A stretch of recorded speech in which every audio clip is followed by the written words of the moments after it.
Formula देखते हैं, rule number 5 की तरफ चल रहे हैं। रूल सारे हम खत्म करेंगे, 15 रूल्स हैं, हम सारे कोशिश करेंगे कि आज पूरे करें। होगा आगे चलते हैं, कोरिलेटिव कंजक्शंस की बात कर रहे हैं। कोरिलेटिव कंजक्शंस में हम क्या इस्तेमाल करते हैं, जब देखें यहाँ पे आप देखें ये चीज बड़ी सीक्वेंस वाइज समझा रहा हूँ, और पैरेलल स्ट्रक्चर के साथ जैसे हम इस्तेमाल कर रहे हैं ना, बोथ का आपने इस्तेमाल किया और उसमें आपने रशीद भी लिखा, मोहसिन भी लिखा, फराद भी लिखा, तो ज्यादातर हम यहाँ पे एंड देते हैं। तो यहाँ एंड देना बोथ के बाद, यहाँ पे जो एंड है ना, ये वाला स्ट्रक्चर आपका गलत है। बोथ अगर आप इस्तेमाल करते हैं और उसके बाद आप एंड, हम क्या करेंगे, हम बोथ इस्तेमाल, अगर सपोज आप बोथ इस्तेमाल करते हैं, आपने रशीद लिखा उसके बाद एंड लिखे मोहसिन, फिर आप यहाँ पे एज वेल एज का इस्तेमाल करेंगे।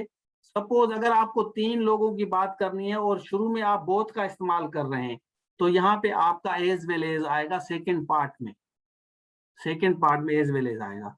वरना अगर आप बोथ का इस्तेमाल नहीं करते, सपोज इसमें हमने बोथ का इस्तेमाल नहीं किया, हमने सिंपल रशीद लिखा, मोहसिन लिखा, एंड फरहाद लिखा, या तो इस तरह भी सिंपल लिख सकते हैं, बोथ की कोई जरूरत नहीं है, रशीद मोहसिन, एंड में आप फरहाद कर दें, are going on the tour.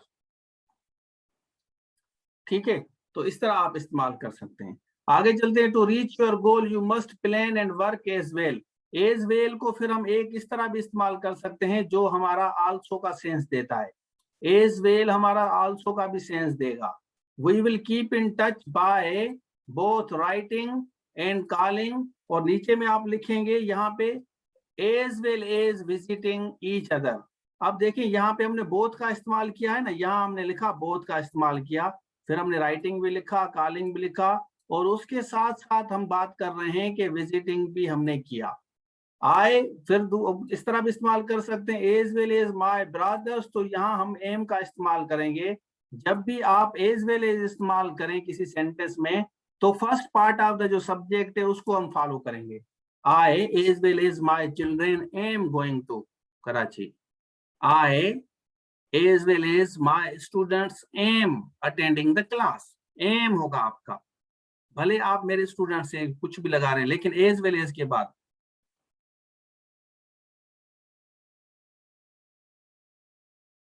Link is working, link work कर रही है भाई। जैन क्यों नहीं, जैन जैन तो है, क्लास में बैठा है।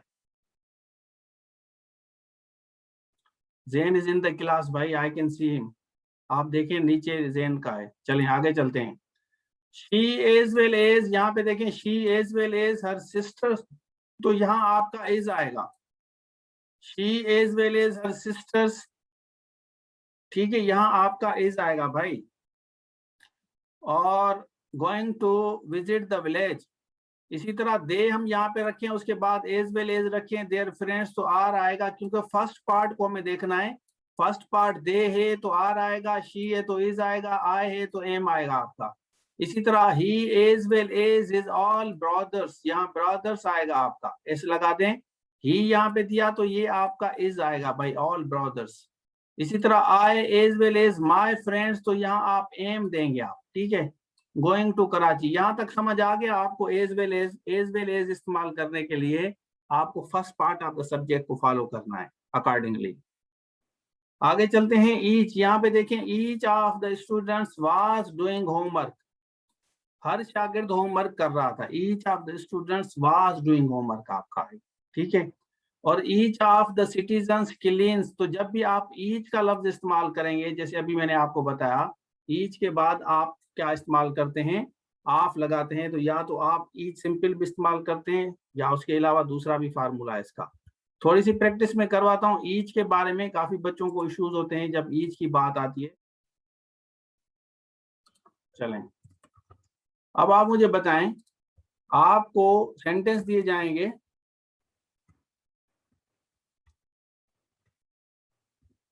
इस तरह सेंटेंस दिया जाएगा, which one of the sentences, which one of the following sentences is correct। अब मुझे बताएं कि कौन सा सेंटेंस इसमें से सही है, या हम लिखेंगे none of them, ठीक है, none of them। तो इस तरह आपको ऑप्शंस दिए जाते हैं। पेपर जब आप देंगे ना, तो पेपर में आपके पास 4 ऑप्शंस होते हैं क्वाइट समटाइम्स, तो 4 ऑप्शंस को आपको पकड़ना है कि इसमें से कौन सा sentence, number 1, number 2, number 3। Each student is attending my class. Each of the students are attending. Each of the student is attending my class. None of the student, none of them, none of them. अब कौन सा सही है शाबाश मुझे बताएं, इसमें से कौन सा सही है?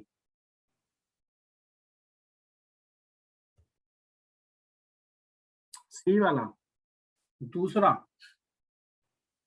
अच्छा, मोहसिन कह रहे हैं कि दूसरा सही है, फर्स्ट वाला। एहसान नबी कह रहे हैं पहले वाला।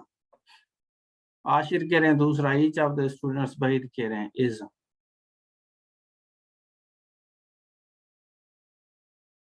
शाबाश, गुड।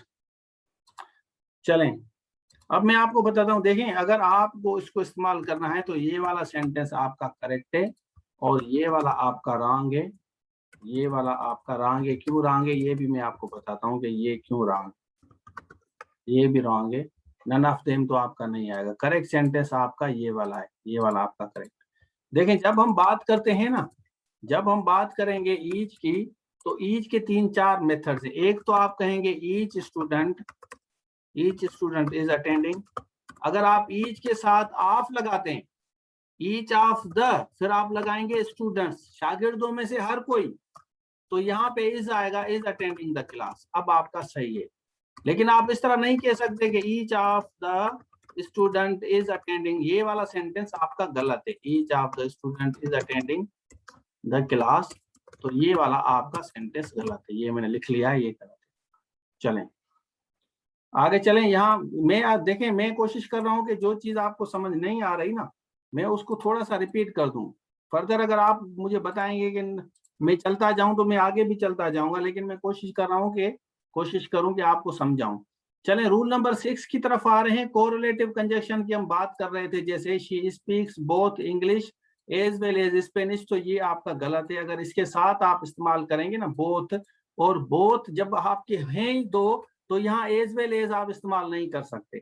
तो आप कहेंगे शी स्पीक्स बोथ इंग्लिश, तो यहाँ आप एंड इस्तेमाल करेंगे।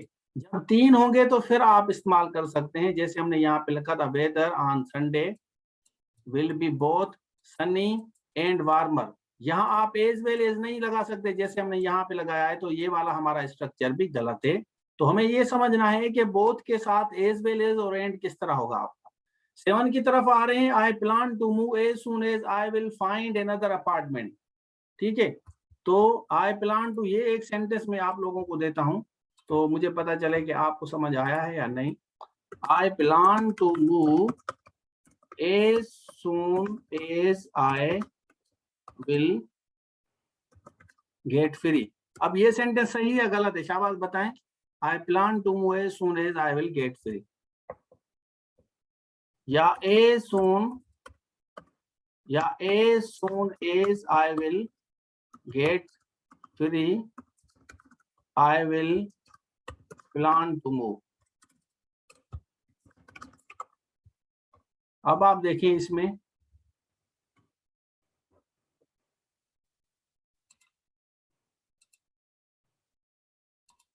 आप बताएं कि ये सेंटेंस सही या गलत है। शाबाश, ये 2 सेंटेंस सही या गलत है।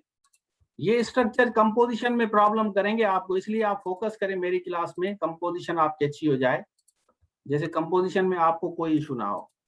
I plan to move as soon as I will get free, या as soon as I will get free I plan. जब भी आप एज सून एज इस्तेमाल करते हैं, आपको शायद ये नहीं आ रहा समझ, तो डोंट वरी, मैं अभी आपको समझाता हूँ। आपकी पार्टिसिपेशन बहुत जरूरी है। ये वाले दोनों सेंटेंस जो है ना, यहाँ पे आप एज सून एज जब इस्तेमाल करेंगे, उसके बाद ये वाला विल जो है ना, ये इस्तेमाल नहीं होता। As soon as I will, as soon as के साथ आपका विल का इस्तेमाल नहीं होता भाई।